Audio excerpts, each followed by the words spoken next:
नमस्कार दोस्तों, learn more channel में आप सबका स्वागत है। मेरा नाम है सतीश और मैं आपके लिए लेके आया हूं एमएस सीखने की सीरीज का एक और लेक्चर, जिसमें हम सीखेंगे ये इंफोग्राफिक चार्ट। इस चार्ट में आपको दिखाई दे रहा है सीसॉ दोस्तों, जिसमें आपको दिखाई दे रहा है ये सीसॉ दो कंपनी के बीच में कंपैरिजन बता रहा है। तो कौन सी कंपनी का रेट ज़्यादा है कम है, मैंने यहाँ पे एग्जाम्पल के तौर पे एयरटेल और जियो दो कंपनी ली है और इसमें मैं आपको दिखा रहा हूँ कि कौन सी कंपनी का क्वालिटी, सर्विस या फिर रेट कम और ज़्यादा है, वो आपको इस चार्ट में दिख रहा है। और ये हम सीखने वाले हैं एक्सेल के अंदर दोस्तों। तो चलिए इसको सीखने के लिए शुरुआत करते हैं हमारे कंप्यूटर के ऊपर। So let's move on a PC. Hello friends, अब तक आपने मेरा चैनल सब्सक्राइब नहीं किया है तो सब्सक्राइब कीजिए और मेरी वीडियोस की नोटिफिकेशन के लिए बेल आइकॉन पे क्लिक कीजिए। सो दोस्तों, सीसॉ का जो इन्फोग्राफिक चार्ट मैं आपको पढ़ाने वाला हूं, उसके लिए चाहिए बैकग्राउंड डेटा। और बैकग्राउंड डेटा किस तरह से चाहिए वो पहले मुझे आपको एक्सप्लेन करना है यहाँ पे। तो चलिए, मैंने यहाँ पे लिया है, यहाँ पे स्टेटस लिया, अलग अलग रेट, क्वालिटी, सर्विस और ग्रोथ, और दो कंपनी लिए एग्जाम्पल के तौर पे। मैंने बोला है आपको पहले से जियो और एयरटेल। तो यहाँ पे उनका परसेंटेज दिया है, किसका रेट हाई है, किसका क्वालिटी हाई है, या फिर जो भी है यहाँ पे परसेंटेज दिया 100 में से। लेकिन ये परसेंटेज वैल्यू डायरेक्टली मैं सीसॉ के चार्ट के अंदर यूज नहीं कर सकता दोस्तों। उसका रीजन है क्योंकि सीसॉ रोटेट होता है 0 to 360 डिग्री में, और मुझे उतना तो रोटेट नहीं करना है 0 to 360। तो मुझे रोटेट कितना करना है, मैं यहाँ पे एक ओल्ड चार्ट जो मैंने बनाया था उसका एक इमेज दिखा देता हूँ और मैं रोटेट करके दिखा देता हूँ। यहाँ पे मैं रोटेट करना चाहता हूँ 20 तक, मैक्सिमम मैं 20 रोटेट कर सकता हूँ। यहाँ पे दिख रहा है आपको 20 तक, और मैं यहाँ पे फिर से रोटेट करके आपको दिखा देता हूँ। मैं यहाँ पे 340 रोटेट करके दिखाता हूँ। 340 इसलिए क्योंकि वो इस तरह से जाना चाहिए, तो 360 में से माइनस हो जाएगा। तो आपको दिख रहा है कि ये रोटेट होगा 0 to 20 के बीच में, या फिर 360 to 340 यानी -20। हम लोग माइनस वैल्यू यहाँ पे जेड रोटेशन में नहीं डाल सकते। मैं आपको जूम करके दिखा देता हूँ, यहाँ पे माइनस वैल्यूज इंटर नहीं होती है दोस्तों। तो इसीलिए मैं यहाँ पे कुछ लॉजिक यूज करूंगा और लॉजिक के बेस पे ही ये चार्ट इन्फोग्राफिक यहाँ पे क्रिएट होगा। तो मुझे यहाँ पे जो जियो का वैल्यू चाहिए वो 0 to 20 के बीच में चाहिए, लेकिन 80% है। तो उसे कैसे कन्वर्ट करें? अगर ऐसे परसेंटेज वाली वैल्यू आपको कन्वर्ट करनी है तो मैं यहाँ पे एक फॉर्मूला अप्लाई करूंगा। मैं इस 80% को सिलेक्ट करूंगा और डिवाइड बाय 1 into 100। अगर मेरा परसेंटेज साइन वहां पे डिवाइड बाय 1 into 20, अगर मेरा परसेंटेज साइन वहां पे नहीं होता तो मैं यहाँ पे 100 लिखता। सिंपल है, 100 है, ये वहां पे परसेंटेज साइन है इसलिए मैंने यहाँ पे 1 लिया है। तो आपको रिजल्ट क्या दिखाई देगा, आपको मैं शो करता हूँ। रिजल्ट आ रहा है इस तरह से, मतलब ये 0 to 20 के बीच में वैल्यू आ जाएगी। अब बोलोगे 20 तो नहीं आ रही है। जब यहाँ पे 100% हो जाएगा तो ऑटोमेटिकली 20 हो जाएगा, मतलब 100% में यहाँ पे आपको इस तरह से उसका वैल्यू दिखाई देगा। तो वैसे ही एयरटेल के लिए करना है तो क्या होगा, जाहिर सी बात है, ये फॉर्मूला को आप क्या करोगे, सिंपल है, डिवाइड बाय 1 into 20। एयरटेल के लिए वैसे रहेगा, 90% है तो उसका यहाँ पे इस तरह से वैल्यू आ जाएगा। तो आपको क्लियरली दिखाई दे रहा है ये 0 to 20 के बीच में मैंने ले लिया है, क्योंकि मुझे रोटेशन उतना ही चाहिए, -20 चाहिए या +20।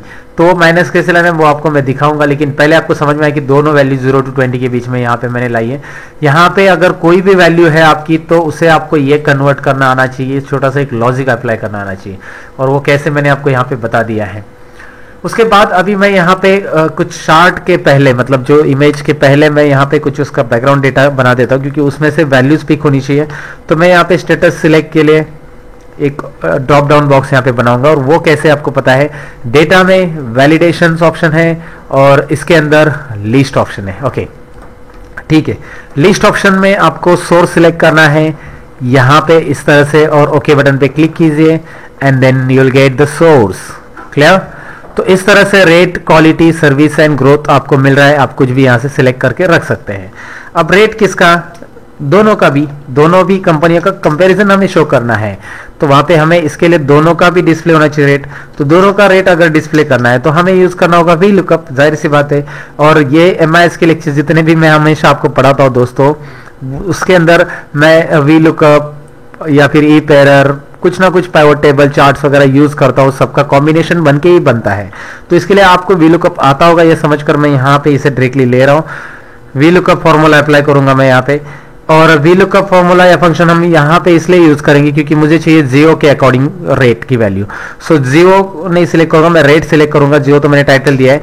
उसके बाद कोमा, और मैं ये पूरा टेबल यहाँ पे सिलेक्ट कर लूंगा। उसके अंदर मुझे चाहिए कॉलम इंडेक्स नंबर, तो कॉलम इंडेक्स नंबर कौन सी वैल्यूज मेंशन करेंगे हम लोग, दिखाई दे रहा है टेबल एरे वगैरह सब हो गया हमारा। कॉलम इंडेक्स नंबर हमें देखना है इस टेबल में 1 2 3 4, जियो की वैल्यू है 4 नंबर की वैल्यू। आपको ये परसेंटेज वाली वैल्यू नहीं चाहिए, आपको चाहिए ये वैल्यूज। एंड रेंज लुकअप यहाँ पे रहेगा 0 and then you will get the answer 16। आपको वैसे ही एयरटेल के वैल्यूज निकालनी है, तो यहाँ पे एयरटेल रहना चाहिए, सॉरी दोस्तों यहाँ पे एयरटेल चाहिए आपको, और यहाँ पे टाइप करना है आपको वी लुकअप और उसके बाद lookup value and then comma lookup value rate है। उसके बाद टेबल सेम रहेगा, कॉलम इंडेक्स नंबर एयरटेल का रहेगा 5 और ये 0। आपको यहाँ पे क्लियर हो चुका है कि आप रेट की जगह अगर कुछ सिलेक्ट कर लेते हो तो उसके अकॉर्डिंग की वैल्यूज वहां पे शो होगी जो यहाँ पे है। क्लियर, इतना तो आपको समझ में आया कि यहाँ पे वैल्यूज किस तरह से मैंने दोनों की कंपैरिजन की अलग से ले लिए उस टेबल में से। यहाँ पे कुछ ज्यादा वैल्यूज भी रह सकती है, उतनी वैल्यूज को यहाँ पे आपको वी लुकअप के साथ कनेक्ट करना होगा और इस तरह से डिस्प्ले करना होगा। अब मैं यहाँ पे रिजल्ट वैल्यू निकालूंगा जिसके ऊपर से हम लोग वहां पे सीसॉ में चेंज लाएंगे, लेकिन उसके लिए सीसॉ पहले क्रिएट कर लेते हैं और फिर रिजल्ट वैल्यू लाते हैं, क्योंकि किस तरह से सीसॉ इस वैल्यू पे डिपेंड है वो मुझे दिखाना है आपको रिलेटेडली। तो ये जो सेल है E10 ये हम लोग बाद में कैलकुलेट करेंगे। तो सबसे पहले यहाँ पे मैं कुछ सीसॉ के लिए एक कॉलम की साइज इस तरह से कम कर रहा हूँ। यहाँ पे आपको दिखाई दे रहा है क्लियरली, मैं इस कॉलम की भी साइज यहाँ पे कम कर रहा हूँ और इसमें वैल्यूज टाइप कर रहा हूँ 20 और 18 और इसे मैं ड्रैग करूंगा इस तरह से और आप 2 तक रखेंगे, 4 तक रखेंगे, जहां तक वैल्यूज आपको चाहिए और यही वैल्यूज आप यहाँ पे रख दीजिए। क्लियर, यहाँ पे इस तरह से आपको 2 कॉलम मिल गए हैं और उसके अंदर वैल्यू। यहाँ पे बॉटम में आप इसे कलर दीजिए, यहाँ से ये थोड़ा सा फॉर्मेट में कर रहा हूँ और उसके बाद आपको करना है इंसर्ट पे क्लिक। इंसर्ट में आपको यहाँ पे इलस्ट्रेशन ग्रुप है, इलस्ट्रेशन ग्रुप में शेप्स है, उसमें से पहले शेप्स ले लेना है। शेप्स में यहाँ पे ले रहा हूँ एरो और मैं कोशिश करूंगा यहाँ पे इसे अप्रोक्सीमेट, एग्जैक्ट तो नहीं आएगा, अप्रोक्स में यहाँ पे रख रहा हूँ सेंटर में। ठीक है, यहाँ पे सेंटर इस तरह से, ठीक है ये सेंटर में आ चुका है। तो यहाँ पे आप कोई भी कलर दे सकते हैं प्रेजेंटेशन के हिसाब से, आपको जैसा चाहिए वैसा, इट्स योर चॉइस। मैं यहाँ पे बस अप्लाई करके दिखा रहा हूँ किस तरह से ऐड करना है। उसके बाद यहाँ पे आएगी इमेज, तो इमेज कैसे ऐड होगी, इंसर्ट, इलस्ट्रेशन और पिक्चर। अब यहाँ पे जो मैं पिक्चर ऐड कर रहा हूँ ये PNG फॉर्मेट की इमेज है, मैंने जानबूझकर यहाँ पे एक्सटेंशन शो किया इसका आपको दिखाने के लिए। और ये PNG फॉर्मेट की इमेज आपको नेट पे तो डायरेक्टली नहीं मिलेगी क्योंकि वहां पे तो सब JPG इमेजेस मिलती है। तो ये PNG फॉर्मेट की इमेज मिलेगी कहाँ पे आपको, ये मेरे साइट पे मिलेगी। मेरी वेबसाइट है दोस्तों learnmoreeasily.com, जिसके ऊपर मैं ब्लॉग लिखता हूँ अलग अलग MIS रिपोर्ट्स के। तो उसी साइट पे आपको इमेजेस मिलेगी, उसके ऊपर मैं इस सेक्शन को, इसका लिंक मैं डिस्क्रिप्शन में डाल दूंगा जहां पे इमेज अवेलेबल है। तो डिस्क्रिप्शन पे क्लिक करके इमेज डाउनलोड कर सकते हैं आप। साथ ही में ये जो फाइल मैं बना रहा हूँ इसके भी अपलोडिंग की लिंक वहां पे रख दूंगा, ताकि वहां से आप क्या करोगे डाउनलोड कर सकते हैं और आप इस फाइल को डायरेक्टली यूज कर सकते हैं प्रैक्टिस के लिए। तो चलिए इस लिंक के, इस इमेज को मैं अभी आपको आगे बढ़ा देता हूँ कि किस तरह से यहाँ पे इंसर्ट करना है। इंसर्ट तो मैंने यहाँ पे क्लिक किया और इंसर्ट कर दिया, यहाँ पे इमेज आ गई। इमेज की साइज यहाँ पे मैं कम कर रहा हूँ इस तरह से, क्लियर है। इमेज की साइज आपको कम होते हुए दिखाई दे रही और ठीक है, क्लियर। इमेज की साइज मैंने यहाँ पे इस तरह से इमेज को सेंटर में रख दिया, क्लियर। इमेज आपके सामने है, इमेज की साइज कम ज़्यादा करनी है आप कर सकते हैं, आपके पास इस तरह से है। फिर उसके बाद यहाँ पे अभी इस इमेज के नीचे आपको टेक्स्ट चाहिए जियो वगैरह, तो वो आप लिंक कर सकते हैं या टाइप भी कर सकते हैं। यहाँ पे इंसर्ट में अपने पास टेक्स्ट बॉक्स रहता है, टेक्स्ट बॉक्स में क्लिक कीजिए और यहाँ पे टेक्स्ट बॉक्स ड्रॉ करके आप इसमें लिख सकते हैं जियो एंड देन मैं इसे फॉर्मेट कर देता हूँ। डेटा में जाइए, फॉर्मेट में जाइए और इसे फॉर्मेट कर दीजिए इस तरह से, सेंटर कीजिए इसको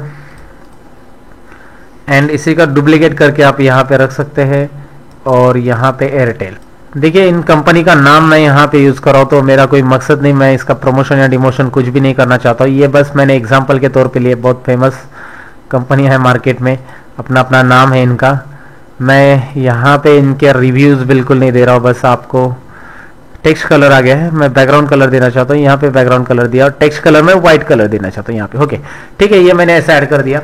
तो अब मैं आपको दिखा रहा हूं कि इमेज का जो वेरिएशंस, मतलब इमेज का जो एनिमेशन मैंने आपको बताया था सीसॉ टाइप का, वो किस तरह से होगा मैं आपको बता रहा हूं। तो वो आपको करने के लिए मैं कोई कोडिंग यहाँ पे आपको टाइप करके नहीं बताऊंगा, आपको समझाऊंगा कि वो कोडिंग मैंने कैसे जनरेट की है। तो चलिए मैं आपको दिखा देता हूं कैसे मैंने वो कोडिंग को जनरेट किया है। सबसे पहले आपको करना है व्यू में क्लिक, और व्यू के अंदर मैक्रो ऑप्शंस रहता है, मैक्रो से आप रिकॉर्ड मैक्रो पे क्लिक करोगे। रिकॉर्ड मैक्रो यहाँ पे आपको कौन सा नाम वगैरह क्या है जस्ट देख लीजिए, मैक्रो 1 आ रहा है। शॉर्टकट की वगैरह कुछ भी अप्लाई नहीं करना है, बस ओके कर देना है मैक्रो को। सो मैक्रो 1 यहाँ पे मैंने स्टार्ट किया। उसके बाद मैं इस इमेज को सिलेक्ट करूंगा, इसके ऊपर मैं राइट बटन क्लिक करूंगा और फॉर्मेट पिक्चर। इससे क्या होगा, इससे मैं जो मैक्रो यहाँ पे इमेज के ऊपर जो भी चेंजेस करूंगा वो मैक्रो में मैं यहाँ पे रिकॉर्ड करूंगा दोस्तों। तो आपको दिखाई दे रहा है मैक्रो यहाँ पे मेरा चालू है, और मैं आपको दिखा रहा हूँ 3D रोटेशन ऑप्शन।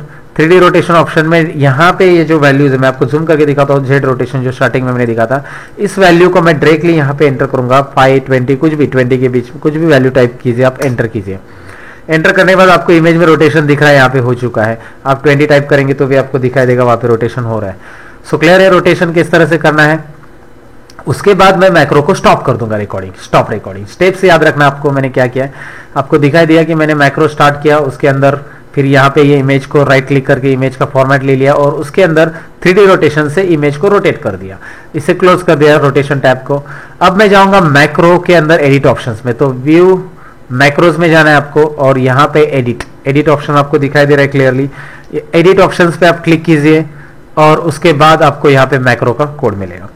तो इसमें जो कोड मेरा यूजफुल है वही कोड मैं यहाँ पे लूंगा। सबसे पहले मैं आपको दिखाऊंगा कि मैंने पिक्चर सिलेक्ट किया था, बीच में मैंने ये स्क्रॉल राइट किया था, एक्चुअली मुझे इमेज नहीं दिख रही थी। ये हटा देता हूं मैं कोड, एक्स्ट्रा कोड था मेरा, वो कोड मैंने यहाँ पे हटा दिया और मेरा कोड था इमेज सिलेक्ट करने के बाद।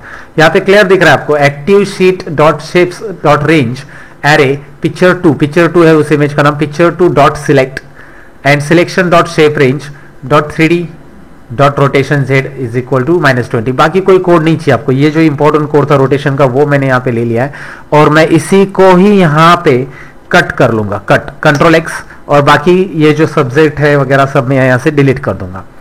अब मैंने यहाँ पे वो कट क्यों किया, क्योंकि मेरी जो शीट है यहाँ पे शीट आपको दिखाई दे रही है, शीट 1 के अंदर मेरी इमेज है, तो 1 के अंदर यहाँ पे उसका इफेक्ट होना चाहिए उस कोड का। तो मैं राइट क्लिक करूंगा इस 1 के ऊपर और मैं यहाँ पे व्यू कोड में जाऊंगा। व्यू कोड करने के बाद उस कोड को मैं यहाँ पे तुरंत पेस्ट नहीं करूंगा दोस्तों। सबसे पहले मैं यहाँ पे सिलेक्ट करूंगा वर्कशीट। ये आपको मैं जूम करके दिखाता हूँ, ये छोटी छोटी चीजें जो आपको याद रखनी है। वर्कशीट, अब वर्कशीट जैसे मैं सिलेक्ट करूंगा यहाँ पे आ रहा है वर्कशीट अंडरस्कोर सिलेक्शन चेंज, ये फंक्शन आ रहा है। ये फंक्शन नहीं मुझे चाहिए, क्योंकि सिलेक्शन चेंज होने के बाद मेरा जो चार्ट या फिर जो इमेज है सीसॉ का उसके अंदर इफेक्ट नहीं होना चाहिए। सिलेक्शन नहीं, मैंने सेल के अंदर कुछ एडिट किया तो इसके लिए यहाँ पे और एक्शन से, ये VBA का पार्ट है जो VBA के लेक्चर्स में सीरीज में मैं आपको बताने वाला हूँ डिटेल्स में।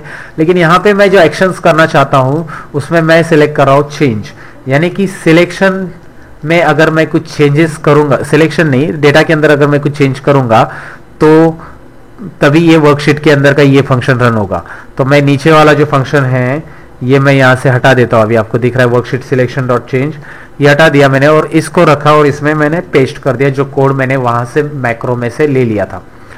सो यहाँ पे वो कोड आ गया। इस कोड में थोड़ा सा चेंजेस आपको करना है, मैं आपको दिखा देता हूँ क्या चेंजेस मैं यहाँ पे कर रहा हूँ।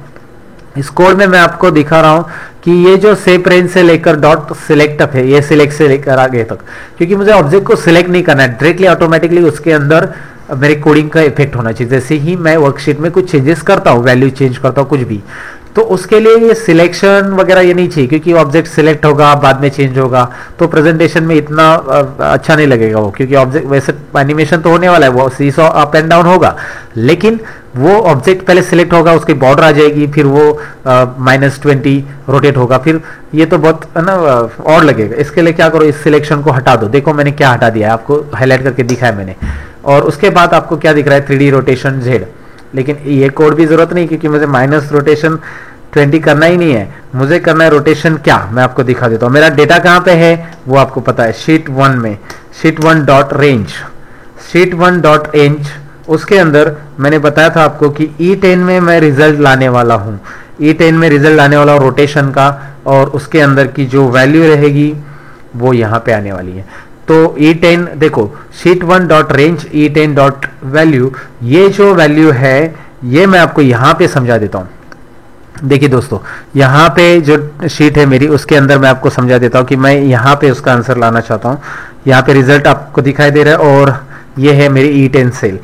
जो E10 की सेल के अंदर मैं उसका रोटेशन रिजल्ट लाऊंगा, इसलिए शीट 1 रेंज का E10 सेल है जो यहाँ पे कोडिंग में मैं आपको इनपुट करके यहाँ पे दिखा रहा हूँ।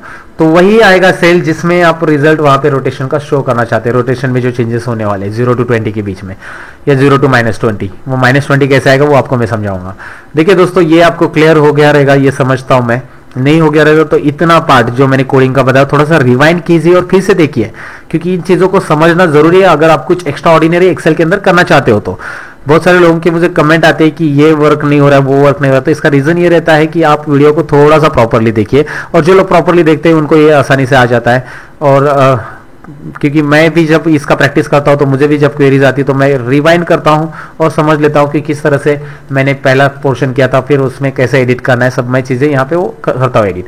तो चलिए आगे बढ़ते हैं। यहाँ पे मैं आपको दिखा रहा हूँ अभी, यहाँ पे रिजल्ट में मुझे रोटेशन चाहिए, मैं आपको दिखा रहा हूँ। सबसे पहले यहाँ पे 0 टाइप का कुछ चेंजेस हो रहे हैं कि नहीं हो रहे, क्या चेंजेस हो रहे हैं जरा चेक करिए। यहाँ पे आपको दिख रहा है उसका इफेक्ट, डायरेक्टली चेक कीजिए। 20 टाइप कीजिए, रोटेशन हो रहा है। यहाँ पे -20 टाइप कीजिए, रोटेशन हो रहा है। क्लियर है? तो ये अमेजिंग रिजल्ट आपको यहाँ पे दिखाई दे रहा है। 10 करेंगे तो आपको दिख रहा है, तो यहाँ पे 0 टाइप करेंगे तो भी आ रहा है। तो मुझे रिजल्ट ऐसा तो नहीं चाहिए कि मैं यहाँ पे टाइप करूँ वैल्यू को, मैं चाहता हूँ कि जैसे मैं ग्रोथ सिलेक्ट करूँगा तो उसके अकॉर्डिंग रिजल्ट यहाँ पे आ जाए और वहाँ पे वो चार्ट में वेरिएशंस दिखाई दे सीसॉ के अंदर। तो चलिए मैं इस 0 को हटा देता हूँ यहाँ पे और आपको मैं यहाँ पे एक फॉर्मूला समझा देता हूँ। ये फॉर्मूला वही है जो मैं हमेशा पढ़ाता हूँ, ईप लॉजिकल फंक्शन वो है, लेकिन कैसे यहाँ पे कंसिडर करेंगे उस फॉर्मूला को हम। ईप ओपन ब्रैकेट, अगर जियो की वैल्यू, मतलब जियो के जो भी रिजल्ट आएगा एयरटेल के साथ मैच हो रहा है, ग्रोथ का रिजल्ट है, रेट का रिजल्ट है, या कोई भी रिजल्ट है, वो अगर उसके साथ मैच हो रहा है जियो का वैल्यू, तो क्या रहेगा, तो यहाँ पे हम लोग लेंगे 0, क्योंकि ऑफकोर्स वो दोनों मैच हो रहे हैं। तो सीसॉ में ना कोई अप रहेगा ना डाउन रहेगा, तो उसका एंगल का रोटेशन 0 रहेगा। ये क्लियर है? चलिए आगे बढ़ते। ईप ओपन ब्रैकेट, इसमें क्या होगा, ईप सेकेंड ईप क्यों दे रहा हूं मैं, क्योंकि जरूरी नहीं कि वो दोनों वैल्यू मैच ही हो। आपको पता है पॉसिबिलिटीज हो सकती है कि जियो की वैल्यू एयरटेल से ग्रेटर देन रह सकती है या एयरटेल की जियो से ग्रेटर देन। तो मैं एक ही कंडीशन लूंगा दोनों आंसर निकालने के लिए। तो जियो इज ग्रेटर देन एयरटेल मैंने लिया, D9 इज ग्रेटर देन यहाँ पे E9 मतलब एयरटेल, तो E9 से वो ज्यादा है। तो यहाँ पे क्या रहेगा, तो यहाँ पे मैं क्या लिख रहा हूँ जरा ध्यान दीजिए, 360 माइनस जियो यानी कि D9। अब ये 360 माइनस जियो लिखने का क्या रीजन है, इसका रीजन ये है कि एंगल का जो रोटेशन है मैंने बताया -20 वैल्यू आप यहाँ पे कैसे ला सकते हैं, क्योंकि एंगल जब 0 to 20 मूव हो रहा है तो ठीक है, वो तो 0 to 20 वैल्यू आ जाएगी तो मूव होगा। लेकिन जब वो 360 to 340 आना है उसको, मतलब 20 रोटेशन होगा वो, लेकिन माइनस होने वाला है, 0 कम होने वाला है, तो उसको माइनस वैल्यू यहाँ पे कैसे लाएंगे हम लोग। तो इसके लिए यहाँ पे दिया है कि 360 एंगल टोटल है मेरा, और माइनस जियो की जो भी वैल्यू 18, तो 18 वो रोटेट कम हो जाएगा, सिंपल सी बात है। तो वहां पे आएगा 342, तो 342 में वो रोटेट हो जाएगा। तो ये नेगेटिव वैल्यू मैं इस तरह से शो कर रहा हूँ, दिखाई दे रहा है। ये एक थोड़ा सा लॉजिक यहाँ पे अप्लाई किया मैंने, तो आप समझ जाना कि किस तरह से ये लॉजिक है। आप इसे समझ लो, क्योंकि मुझे नेगेटिव वैल्यू चाहिए और नेगेटिव वैल्यू मैं यहाँ पे ला नहीं सकता, तो मैं उसको 360 माइनस कर रहा हूँ। सो 360 माइनस D8 हो गया, D9, और उसके बाद अगर नहीं है तो मैं तो नेक्स्ट E9 प्रिंट करना चाहता हूँ। E9 की जो वैल्यू अगर D9 ग्रेटर है, मतलब जियो की वैल्यू ग्रेटर है तो जियो की वैल्यू ऐसे प्रिंट होगी, और इसकी वैल्यू प्रिंटर है तो डायरेक्टली E9 वैल्यू प्रिंट होगी, और वो तो पॉजिटिव में चाहिए मुझे। तो चलिए मैं एंटर कर देता हूँ, वैल्यू क्या आते हैं देखते हैं। एंटर बटन फिर से प्रेस कीजिए, क्योंकि यहाँ पे ब्रैकेट क्लोज करना रह गया है। डोंट वरी, एक्सेल ने आपको बता दिया है कि ब्रैकेट क्लोज करना रह गया आपका, और हो गया अभी आंसर 342। जियो का पड़ा भारी है, और यहाँ पे आपको दिख रहा है आंसर में, क्योंकि यहाँ पे जियो का जो ग्रोथ है वो 18 है और यहाँ पे एयरटेल का ग्रोथ 16 है। वैल्यूज के अंदर बता रहा हूं मैं, यहाँ पे परसेंटेज में देखेंगे तो आपको यहाँ पे ऊपर डेटा में दिखाई देगा जियो का ग्रोथ आपको दिख रहा है 90%, तो जियो का पड़ा भारी है, और यहाँ पे एयरटेल का पड़ा नहीं है भारी, इसमें दिखाई दे रहा है आपको 80%। तो चलिए मैं आपको अभी वैल्यू चेंज करके दिखा देता हूँ हमारा जो चार्ट है वो रोटेट हो रहा है कि नहीं हो रहा है। क्वालिटी के अकॉर्डिंग देखो वैसे हो रहा है, रेट के अकॉर्डिंग देखो रेट में एयरटेल ज़्यादा है, और सर्विस के अकॉर्डिंग देखो दोनों की सर्विसेज अच्छी है, दोनों भी पैरेलल है। मतलब यहाँ पे आपको दिख रहा है क्लियरली कि रिजल्ट किस तरह से यहाँ पे वेरिएशंस होते जा रहे हैं क्वालिटी, ग्रोथ, सर्विसेज, रेट में। तो सीसॉ यहाँ पे ऑटोमेटिकली चेंज होते जा रहा है, वो रोटेशन यहाँ पे फ्लेक्सिबल। तो ये इफ कंडीशन, ये लॉजिक वहाँ पे बहुत काम कर रहा है हमारा कि रोटेशन के लिए यूज हो रहा है डायरेक्टली। तो ये क्लियर हो चुका आपको कि ये रोटेशन किस तरह से हो रहा है। अब मैं चाहता हूं कि यहाँ पे भी वो वैल्यू हाईलाइट हो जाए, तो थोड़ा सा और भी कुछ मेहनत करनी पड़ेगी। जी हाँ, उसके लिए हमने सीखा है ऑलरेडी कंडीशनल फॉर्मेटिंग, नहीं सीखा है तो चलिए यहाँ पे दिखा रहा हूं मैं आपको। न्यू रूल में जाइए, न्यू रूल में जाने के बाद use formula to determine which cells to format. Yes, उसके अंदर हम लोग कर्सर रखेंगे इस बॉक्स में, और यहाँ पे मैं इज इक्वल टू साइन दूंगा, और इज इक्वल टू साइन देने के बाद मैं इसे सिलेक्ट करूंगा। ठीक है, मैंने इसे सिलेक्ट कर लिया, क्लियर। तो आपको G1 दिख रहा है, उसको मैं F4 बटन प्रेस करके थोड़ा सा चेंज कर रहा हूं, उसको मैं कॉलम लॉक रख रहा हूं यहाँ पे, कॉलम लॉक दोस्तों। सो कॉलम लॉक रखा है इसलिए क्योंकि वो वैल्यू कॉलम रो में चेंज होती जा रही, कॉलम में नहीं, कॉलम लॉक ही रहेगा। और उसके अकॉर्डिंग यहाँ पे इज इक्वल टू साइन देंगे हम, और मुझे चेक करना है ये वैल्यू को, जियो को जो वैल्यू रहेगी उसके अकॉर्डिंग। और फॉर्मेट दो, मैं रेड कलर दो या कोई भी कलर दो, चलो मैं यहाँ पे रेड कलर ही दे देता हूँ। इसके लिए मैं फिल में जा रहा हूँ और रेड कलर बैकग्राउंड में दे रहा हूँ, और टेक्स्ट में जो व्हाइट कलर देना है तो आप दे सकते हैं। फॉर्मेट में जाइए, फॉन्ट में टेक्स्ट का कलर यहाँ पे व्हाइट कलर। ठीक है, यहाँ पे इस तरह से मैंने इसे दे दिया, और जैसे मैं ओके बटन क्लिक करूंगा आपको दिख रहा है यहाँ पे हाईलाइट हो चुका है। इसके लिए क्या करेंगे, same, yes, conditional formatting, new rule, use formula to determine, is equal to sign. Set तो अभी आपके बाहर ही हो गए रहेंगे। ये देखिए F4 बटन यहाँ पे मैं प्रेस कर रहा हूँ, उसके बाद is equal to and Airtel की वैल्यू, उसके बाद फॉर्मेट, फॉर्मेट में फॉन्ट का कलर व्हाइट और फिल का कलर ब्लू सिलेक्ट किया मैंने, तो ब्लू, चलो ये ब्लू लीजिए, ओके। और यहाँ पे ओके, तो वैल्यू यहाँ पे दिख रहा है। और आप चेंज कीजिए जरा, सर्विस में लाइए, वैल्यू दिख रही है, साथ में हाईलाइट ग्रोथ दिख रहा है। सो क्लियरली वैल्यू, यहाँ पे एक बात नोटिस कीजिए कि जिसका पैदावारी वैल्यू ऊपर गई मतलब ये ऊपर जाना चाहिए, ऐसा नहीं है, यहाँ पे नीचे जाएगा क्योंकि इसका क्वालिटी या जो भी ग्रोथ है वो ज़्यादा अच्छा है। तो यहाँ पे ये क्लियर हो चुका है मैंने ये किस तरह से बनाया। और भी आप इसे कर सकते हैं, जैसे कि व्यू में जाकर इसके formulas hide, grid line hide कीजिए, फॉर्मूलाज नहीं हेडिंग्स हाइड कीजिए या रखिए। तो ये सब करके आप और भी प्रेजेंटेशन, इसे ऑल बॉर्डर भी दे सकते हैं आप। ये छोटी छोटी चीज़ें हैं जो आप खुद करेंगे प्रैक्टिस उसके ऊपर और अच्छे से बनाएंगे तो वो अच्छा बनेगा। मतलब आपको और प्रेजेंटेशन के अकॉर्डिंग, मतलब जैसे आपको दिखाने कंपनी के अंदर वैसे वो बन जाएगा। तो इसमें मैंने आपको दिखाया कि किस तरह से इंफोग्राफिक चार्ट की मदद से, मतलब एक इमेज की मदद से हम लोग यहाँ पे सीसॉ क्रिएट कर सकते हैं, उसको रोटेट कर सकते हैं, और उसके लिए किस तरह से ये सब फॉर्मेट मैंने बनाया है यहाँ पे। तो ये फॉर्मेट कोई ज़्यादा हार्ड एंड ये नहीं है, बस आपको थोड़ा सा लेंदी प्रोसेस है दोस्तों, और वो समझना है मैक्रो के अंदर मैंने क्या किया। और रिपीट रिवाइंड कीजिए थोड़ा थोड़ा लेक्चर और फिर प्रैक्टिस कीजिए। मेरे एमआईएस के सीरीज के लेक्चर बहुत लेंदी रहते हैं दोस्तों, लेकिन बहुत यूजफुल रहते हैं। ये बहुत सारे स्टूडेंट ने मुझे रिकमेंड किया कि एमआईएस सीरीज कंटिन्यू रखिए, तो इसलिए एमआईएस सीरीज का और एक लेक्चर मैं आपके लिए यहाँ पे लेके आऊँ।